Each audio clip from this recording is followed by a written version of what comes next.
श्रीमद् भगवद गीता अध्याय 8। जय श्री कृष्ण। दोस्तों, यदि आपने अध्याय 7 को सुना है तो अध्याय 7 के अंतिम श्लोक में श्री कृष्ण भगवान अर्जुन को कहते हैं, जो पुरुष अधिभूत और अधिदेव के सहित तथा अधियज्ञ के सहित मुझे अंत काल में भी जानते हैं, वे युक्त चित्त वाले पुरुष मुझे जानते हैं, अर्थात मुझे प्राप्त होते हैं। अब अर्जुन भगवान श्री कृष्ण से यह सवाल करते हैं कि हे पुरुषोत्तम, वह ब्रह्म क्या है, अध्यात्म क्या है, कर्म क्या है, अधिभूत नाम से क्या कहा गया है और अधिदेव किसको कहते हैं। हे मधुसूदन, यहाँ अधियज्ञ कौन है और वह इस शरीर में कैसे है, तथा युक्त चित्त वाले पुरुषों द्वारा अंत समय में आप किस प्रकार जानने में आते हो। श्री भगवान ने कहा, परम अक्षर ब्रह्म है, अर्थात अपना स्वरूप। जीवात्मा को अध्यात्म कहा गया है तथा भूतों के भाव को उत्पन्न करने वाला जो त्याग है वह कर्म नाम से कहा गया है। यहाँ भगवान श्री कृष्ण कहते हैं कि अविनाशी तत्व को ब्रह्म कहा जाता है, अर्थात इस शरीर में जो परमेश्वर विद्यमान है वह अविनाशी है और इसे ही अक्षर ब्रह्म कहा जाता है। किसी के स्वयं या सेल्फ को यहाँ पर अध्यात्म कहा गया है। वैसे सामान्य अर्थों में अध्यात्म के मार्ग को अध्यात्म से जोड़ा जाता है, अर्थात आत्मा के अध्ययन को अध्यात्म कहा जाता है। परंतु यहाँ पर अध्यात्म का मतलब जीव है। जीव को ही अध्यात्म कहा गया है और जीवों के भौतिक व्यक्तित्व, प्रकृति और विकास से संबंधित क्रियाओं और फलदायक गतिविधियों को कर्म कहा गया है। इस अक्षर पुरुष अर्थात ब्रह्म को सर्वोच्च सत्ता बतलाया गया है और स्वयं अर्थात मन, बुद्धि और अहंकार को अध्यात्म तथा जीवों की प्रकृति तथा क्रियाओं को कर्म कहा गया है। उत्पत्ति विनाश धर्म वाले सब पदार्थ अधिभूत हैं। हिरण्य में पुरुष अधिदेव हैं और हे देहधारियों में श्रेष्ठ अर्जुन, इस शरीर में वासुदेव ही अंतर्यामी रूप से अधियज्ञ हूँ। अर्थात भगवान यहाँ कहते हैं, सभी आत्माएं जो शारीरिक अभिव्यक्ति बदल रही हैं, ब्रह्मांडीय प्रकृति के 5 तत्वों की सभी भौतिक अभिव्यक्ति का एक स्वरूप है, जिसे अधिभूत कहा जाता है, क्योंकि इन सब का कर्ता, धर्ता और संचालन भी ईश्वर के द्वारा होता है। भगवान यहाँ कहते हैं कि सभी भौतिक जगत जो कि नाश का पर्याय है, अर्थात जिसका उत्पन्न भी होता है और प्रलय भी होता है, उन सब का कर्ता, धर्ता और संचालन करता ईश्वर ही होता है। अतः ईश्वर ही अधिभूतों का ईश्वर भी होता है, जो इस सृष्टि में खगोलीय देवताओं की अध्यक्षता करता है। ईश्वर के उस रूप को अधीश्वर कहा जाता है और जो हर प्राणी के हृदय में अंतर्यामी स्वरूप बसता है, जो सभी यज्ञों का स्वामी होता है, उस रूप को अधीश्वर भी कहा जाता है। जो हर प्राणी के हृदय में बसता है तथा सभी यज्ञों का स्वामी है, मेरे इस रूप को अधियज्ञ कहा जाता है। अगले श्लोक में भगवान कहते हैं, जो पुरुष अंत काल में मुझको ही स्मरण करता हुआ शरीर को त्याग कर देता है, वह मेरे साक्षात स्वरूप को प्राप्त होता है। इसमें कुछ भी संशय नहीं है। यहाँ भगवान श्री कृष्ण अर्जुन को कहते हैं कि यह बात 100% सही है कि यदि कोई अंत समय में मेरा स्मरण करता हुआ शरीर को त्यागता है तो वह परम गति को प्राप्त होता है, अर्थात वह जन्म मरण के चक्र से मुक्त हो जाता है। हे कुंती पुत्र अर्जुन, यह मनुष्य अंत काल में जिस जिस भी भाव को स्मरण करता हुआ शरीर त्यागता है उसको ही प्राप्त होता है, क्योंकि वह सदा उसी भाव से भावित रहा है। यहाँ भगवान श्री कृष्ण कहते हैं कि अंत समय में मेरा स्मरण भी वही पुरुष कर सकता है जो जीवन भर मेरा स्मरण करता रहा है, क्योंकि अंत समय में मन में वह भाव ही रहता है जिस भाव में व्यक्ति ने अपना जीवन व्यतीत किया है। इसलिए हे अर्जुन, तू सब समय में निरंतर मेरा स्मरण कर और युद्ध भी कर। इस प्रकार मुझ में अर्पण किए हुए मन बुद्धि से युक्त होकर तू निसंदेह मुझको ही प्राप्त होगा। यहाँ भगवान अर्जुन को कहते हैं कि तू हर क्षण मेरा स्मरण कर, ताकि अंत समय में भी तेरे मन और बुद्धि में मेरा ही स्मरण बना रहे और तू जन्म मरण के चक्र से मुक्त होकर मुझ में ही विलीन हो जाएगा।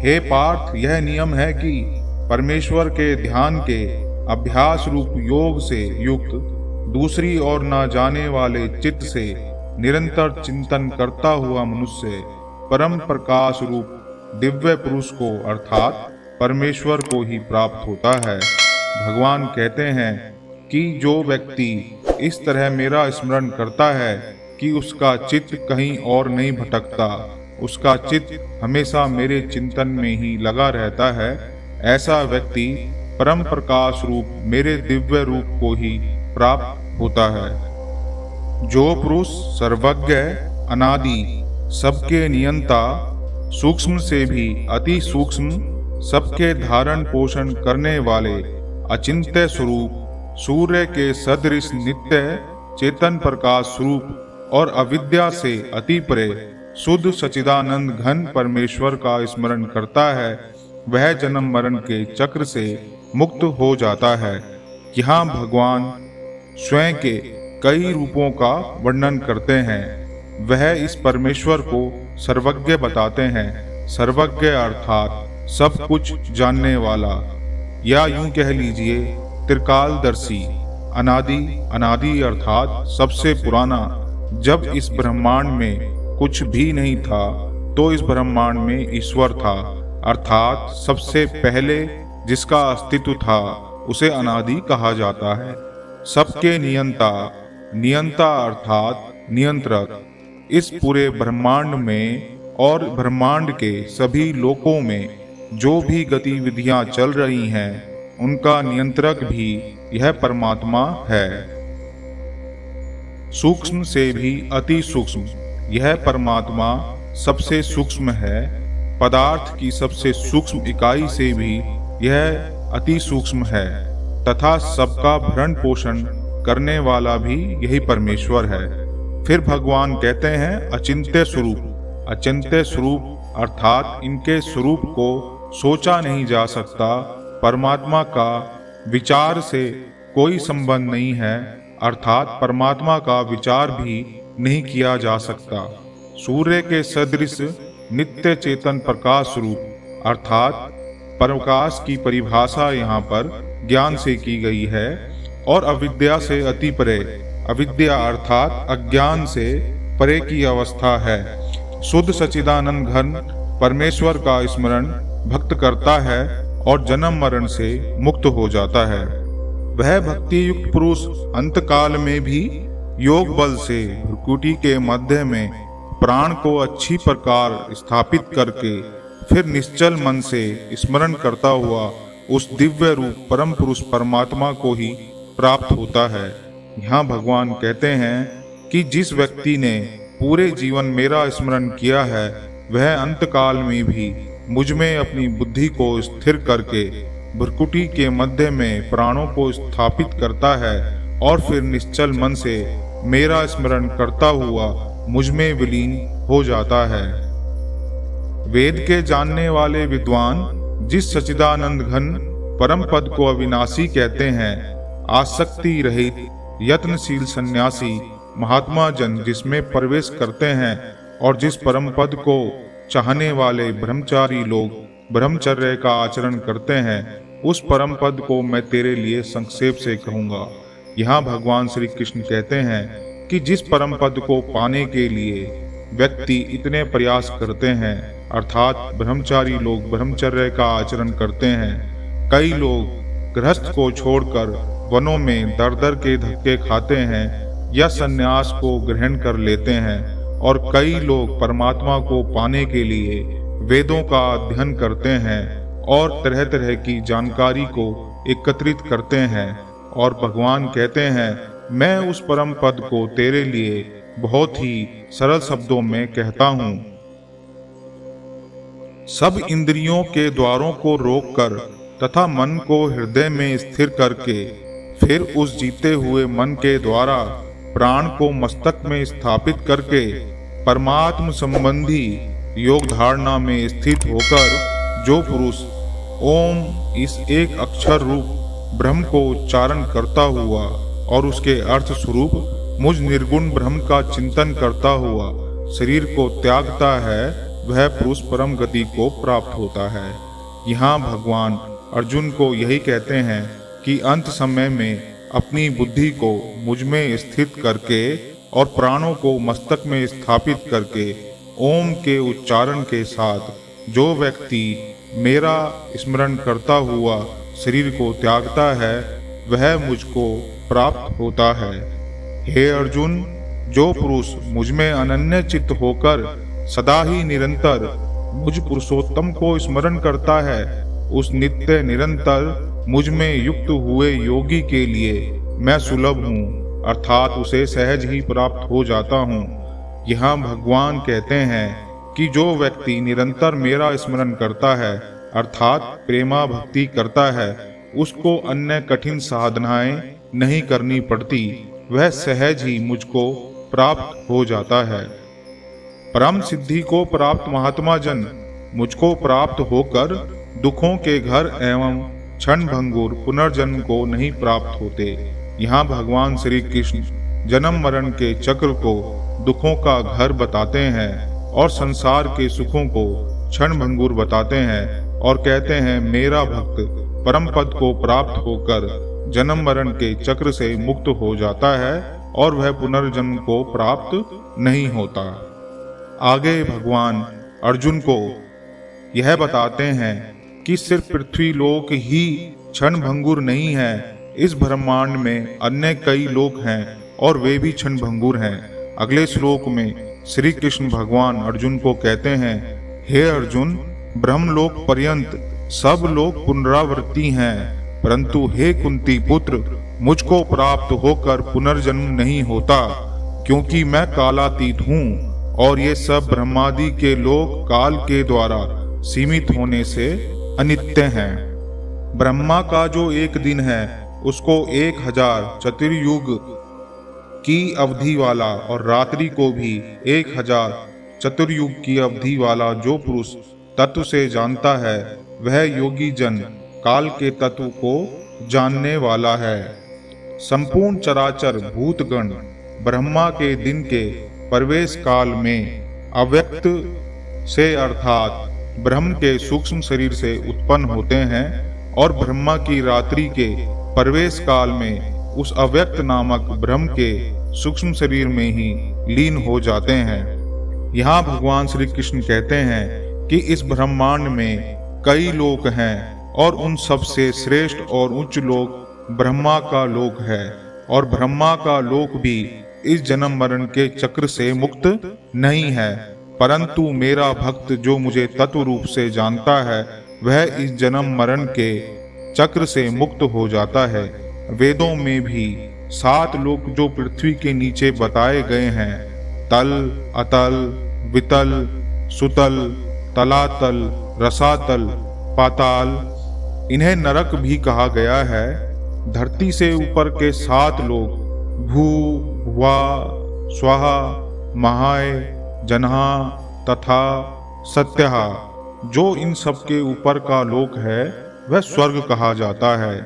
तो ये इस तरह के 14 लोक ब्रह्मांड में कहे जाते हैं, जिनमें सबसे उच्च श्रेणी का लोक ब्रह्मलोक कहलाता है।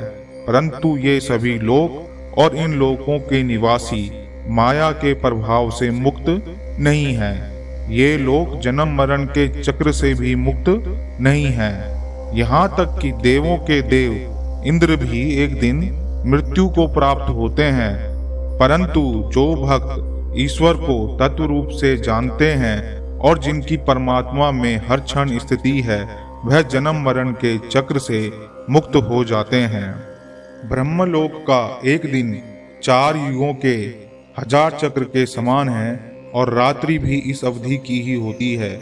महायुग को वेदों में 43,20,000 वर्ष का बताया गया है और भगवान कहते हैं बुद्धिमान व्यक्ति काल के इस तत्व को भी जानते हैं।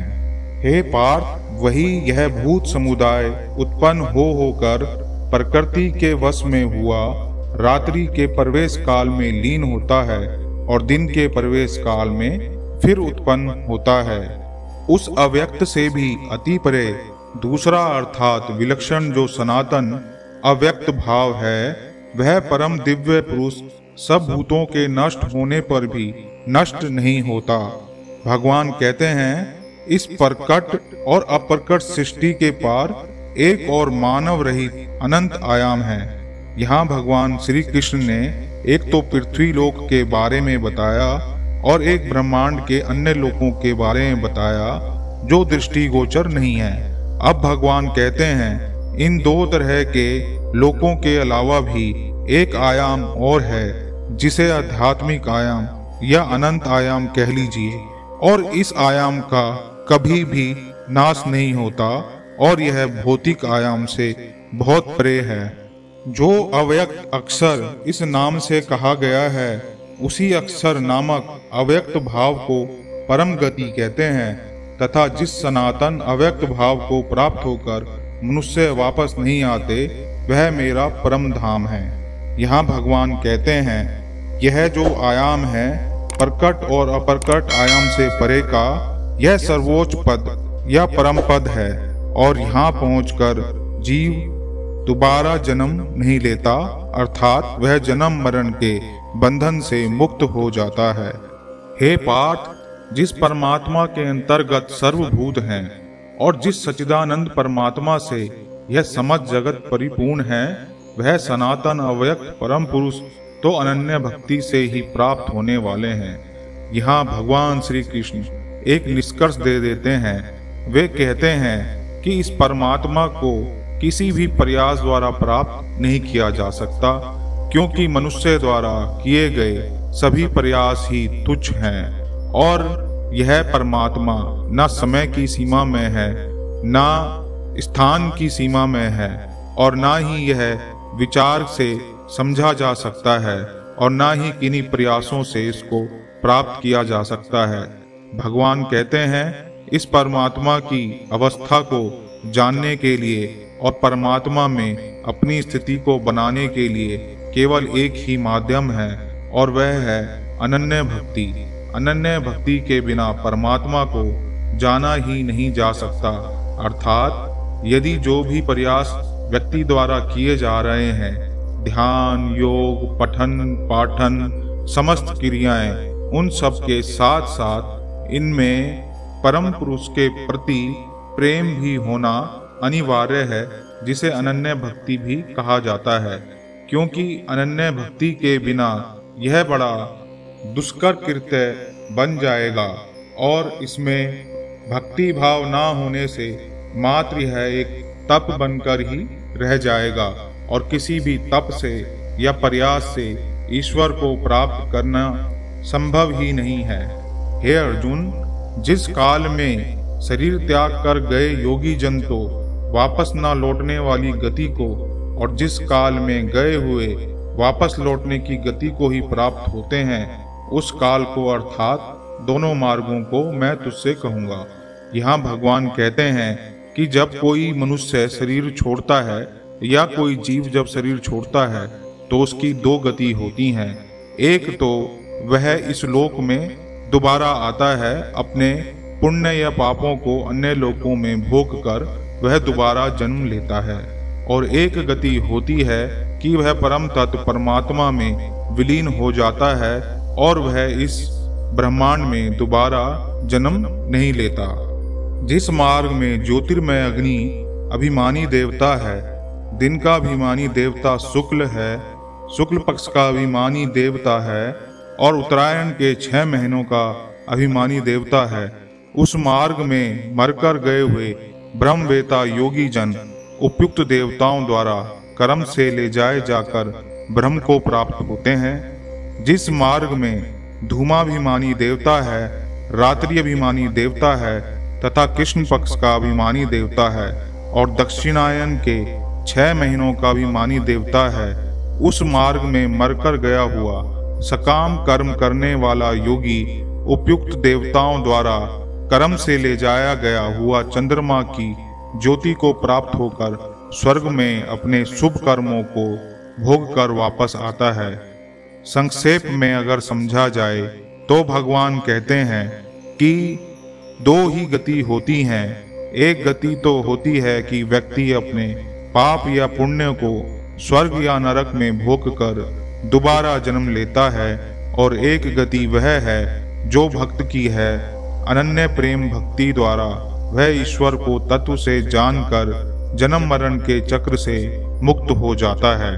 अर्थात देवयान और पुत्रयान मार्ग सनातन माने गए हैं। इनमें से एक के द्वारा गया हुआ जिसे वापस नहीं लौटना पड़ता परम गति को प्राप्त होता है, और एक दोबारा जन्म लेता है और फिर वापस आता है।